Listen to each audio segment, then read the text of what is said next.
nag-aaral ng Rose ng Bible. Yes. Binasa ko ngayon, may labulat ako dito na almost 7 years na binigay sa akin ng Lord. Ah. Hindi tungkol sa kabutihan natin po. Amen. Tingnan natin na. Babasahin ko sa inyo. Yes, pastor. Yata ako. Ito. Ano ba?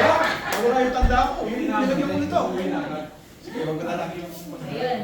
Sinulat niya, wow. Hindi po ako nagsulat ito. Ay, yung babae. Nung katrabaho na lagi ako tinignan yung trabaho ko.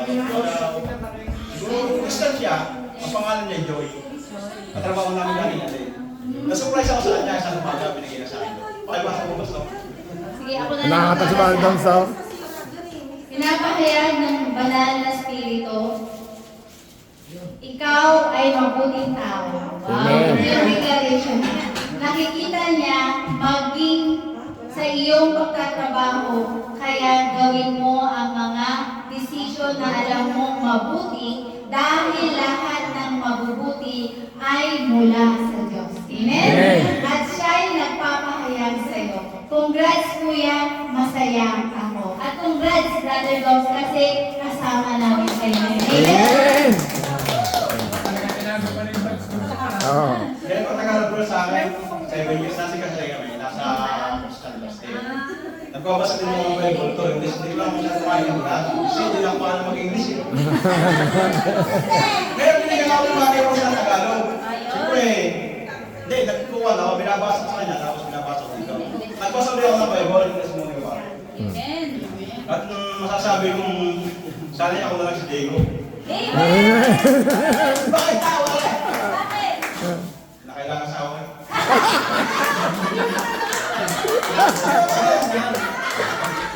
Pinapatuloy ko lang sa inyo na nagbabasa ako na simula pa yung Dapat si Arin Solomon. Mas maganda si Arin Solomon eh. nandito naman ako sa way na yun.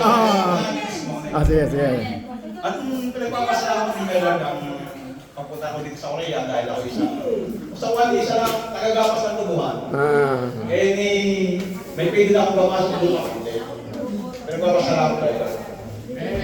Tsaka nung pagpasok ko dito, muntik na akong ma-hydrate dahil nasa sa immigration, si Mrs. nauna sa akin. Oo, napunta sa opisina ng immigration dahil pinapogi ako ng Mrs. Sinigyan ko na, iba, itsura mo sa passport.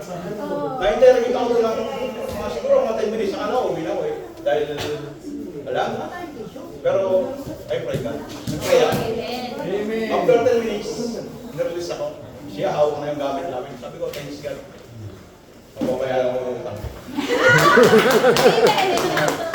Amen. Malaki kong bagay yung napunta ko din sa Korea. Kaya papasalamat ko kayo Lord dahil nang napanig ko naman dati na natulungan ko mga gulang ko. Nabibigyan ko ng gabay yung mga pamangkin ko na Amen. nung nagsisimula pa lang ako din sa pag-abro, hindi ko pinuha na sarili ko, pinagkakatiwala ko kay God. Lagi ako nagdalasal, kung anong gagawin ko, sana makapasa akong ganito. Sa tulong naman ng Panginoon, ito kayo na ako.